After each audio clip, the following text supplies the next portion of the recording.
Over the past 10 years, the MCU has introduced an incredible number of characters.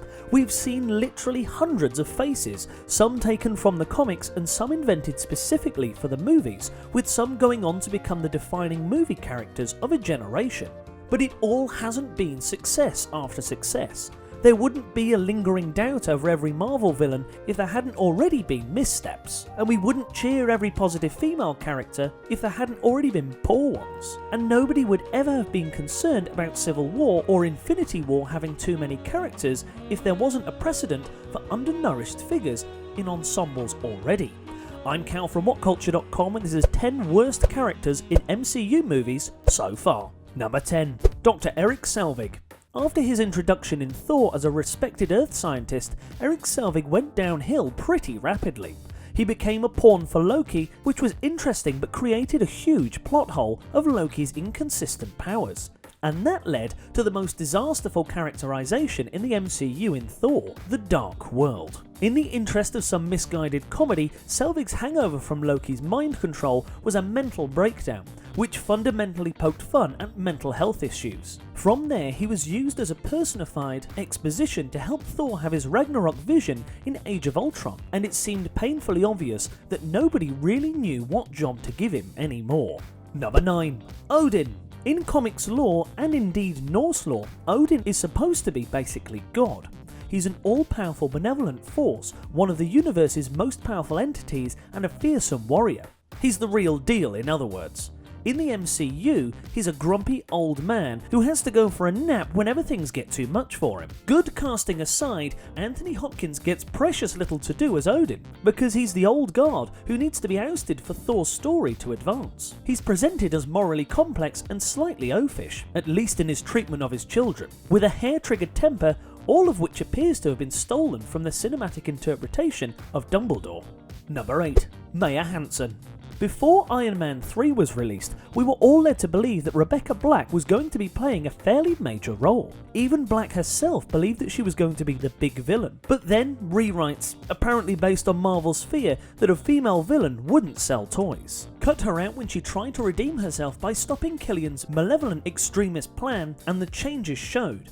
Hansen ended up looking like a second thought, left in as a cursory attempt to not piss Black off too much. Given how little she matters, it might have been better just to pay her and leave Hansen out altogether. Number 7. Wolfgang von Strucker.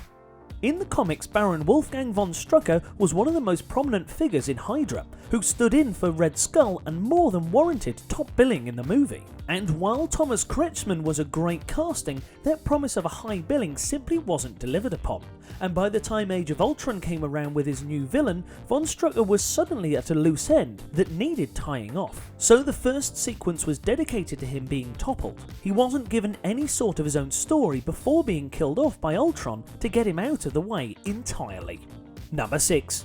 Dr. Yao Wu.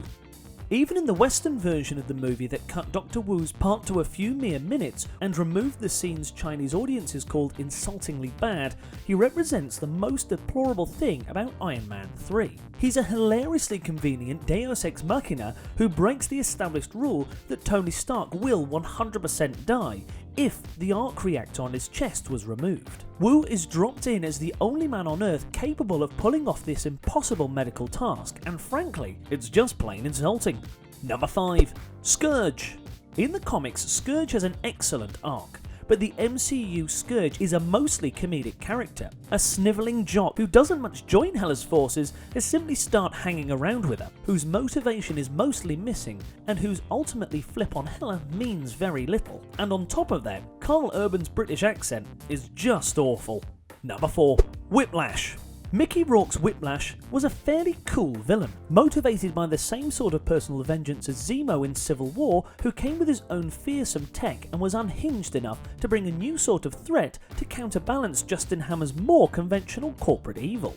Sadly, he was written terribly, and the attempts at character development were limited to giving him a pet bird.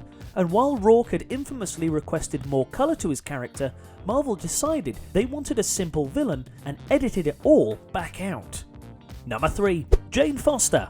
In the first Thor movie, Jane Foster is an important link between Thor and Earth, but beyond that, she's pretty much the most boring and fatally underused character in the MCU. She did manage to make it to the second Thor movie, but Natalie Portman's well-publicised unhappiness working under Marvel showed in that second performance in particular. She ghosts through the movie even though she's entwined in the plot. She is nowhere, and she's nowhere near a match for the comic book version. So pointless is she, even as Thor's love interest, that she's just dropped out of existence after the Dark World, and it changes absolutely nothing. Number 2. Malekith. The worst thing Thor the Dark World did was turn Christopher Eccleston's Malekith into a glorified Doctor Who monster of the week. He might have looked reasonably cool, and his plan to take over the universe using the ether was eye-catching, but the film was so badly written that Malekith ended up feeling like a passenger in his own story. He simply wasn't interesting enough to carry it, and Loki was a far more memorable presence. Again. Number 1. Darcy Lewis.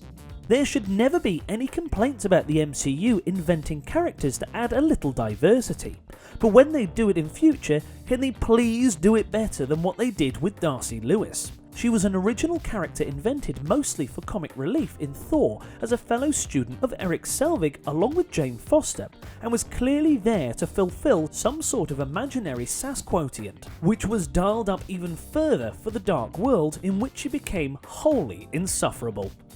Oh, wasn't that something? Don't forget to like, share and subscribe below, and also the people who made this lovely video, they're appearing right here. But if you're thinking to yourself, I want to see more content, Jules, then why not look above my head, as there probably is some. I don't know. I can't see it. Until next time.